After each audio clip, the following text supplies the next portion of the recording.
আসসালামু আলাইকুম। আজকে আমরা দেখাবো ঝরঝরে সাদা পোলাও রেসিপি। এই রেসিপিটি খুব সহজে আপনারা তৈরি করে নিতে পারবেন। এখানে আমরা 2 পট চিনি গুঁড়া চাউল নিয়েছি। চিনি গুঁড়া চাউলগুলোকে আমরা ভালোভাবে ধুয়ে পরিষ্কার করে নিয়েছি। এখন পানি ঝরিয়ে নিচ্ছি।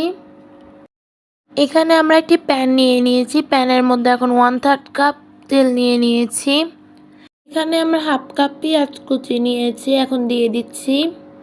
পেঁয়াজগুলোকে আমরা হালকা ব্রাউন কালার করে ভেজে নিব বেরেস্তা দেওয়ার জন্য। এখন আমাদের বেরেস্তাগুলো তৈরি হয়ে গিয়েছে, আমরা এখন বেরেস্তাগুলো উঠিয়ে নিব। পেঁয়াজগুলোকে বেশি ভাজলে পেঁয়াজগুলো তিতা হয়ে যাবে, যার কারণে আমরা ব্রাউন কালার করে ভেজে নিয়েছি, এখন উঠিয়ে নিচ্ছি। এখানে আমরা কিছু শুকনো গরম মশলা নিয়েছি, 2টি তেজপাতা, 2টি লং, 4টি এলাচ এবং 3টি দারচিনি। এখন এগুলোকে আমরা তেলের মধ্যে দিয়ে দিচ্ছি। হালকা করে এগুলোকে আমরা ভেজে নিব।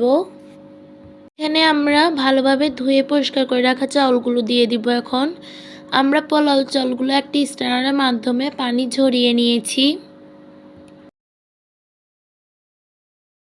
এখন পোলাও চাউলগুলোকে ভেজে নিব। এখন 1 টেবিল চামচ লবণ দিয়ে দিব। এখন 1 টেবিল চামচ আদা বাটা দিয়ে দিব। পোলাও চাউলগুলোকে ভালোভাবে ভেজে নিতে হবে। পোলাও চাউলগুলোকে ভালোভাবে না ভাজলে ঝরঝরে হবে না পোলাও। এখন চাউলগুলো ভাজতে ভাজতে ঝরঝরে হয়ে গিয়েছে। আমরা এখন পরিমাণ মতো পানি দিয়ে দিব। সাধারণত 2 পট চাউলের সঙ্গে 4 পট পানি দিতে হবে। আমরা এখানে 1 পট দুধ দিয়ে দিয়েছি এবং 3 পট গরম পানি দিয়ে দিয়েছি।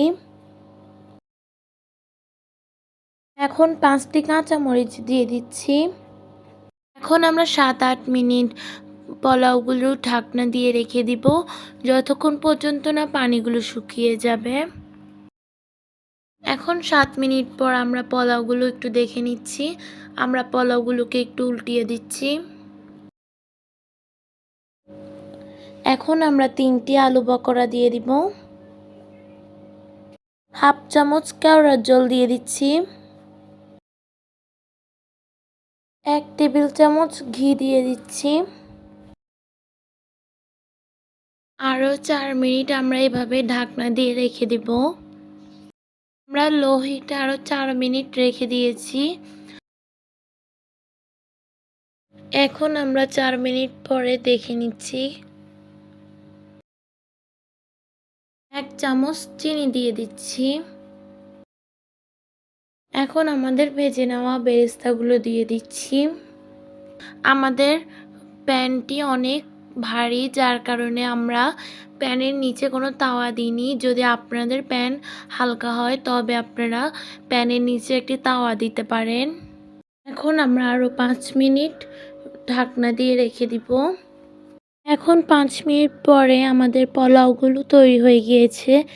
দেখতে পাচ্ছেন আমাদের পোলাওগুলো ঝরঝরে হয়েছে। এখন আমাদের পোলাও রান্না হয়ে গিয়েছে। আমাদের দেওয়া ঝরঝরে সাদা পোলাও রান্নার ভিডিওটি যদি ভালো লেগে থাকে তবে আমাদের ইউটিউব চ্যানেলটি সাবস্ক্রাইব করে দিবেন এবং ফেসবুক পেজটি ফলো করে দিবেন। সাথে ইউটিউব এবং ফেসবুক পেজে লাইক, কমেন্ট এবং শেয়ারও করবেন। আসসালামু আলাইকুম।